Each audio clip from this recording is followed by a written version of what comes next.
Those who have known grief understand more of life. Anyone who has suffered the loss of someone they truly love knows what it means to be human. On an intellectual level, we know that all things must die.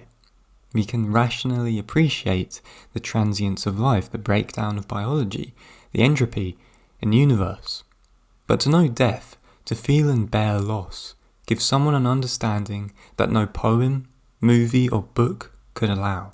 This is one of the observations that Søren Kierkegaard makes in his religious existential work called The Sickness Unto Death.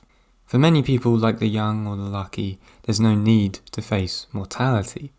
They can walk through their days without a moment's thought for questions about eternity.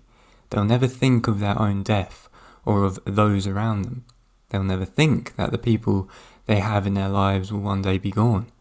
They never appreciate that one day we'll each have our last meal, laugh and breath. That there'll be one final cuddle with someone you love. They know it in some remote part of the understanding, but they do not feel it. It's intellectually objective, but lacks a subjective movement. It's as if the despair comes from outside, whereas the despair of true grief is something felt from within. It aches and pulses inside your very own being. For Kierkegaard, this despair, this visceral sense of mortality, is the first stage in realizing our truest selves, when we meaningfully realize firsthand that things in life are not eternal, and nothing is forever. We also appreciate how we long for the eternal. The source of our despair is that we want that, quote, forever thing to continue. How are we to respond to this? Epicureans and Eastern religions believed this can be overcome by removing that longing. Heidegger and Sartre argued it gives fresh meaning to being free to choose. Camus believed we ought to embrace its absurdity.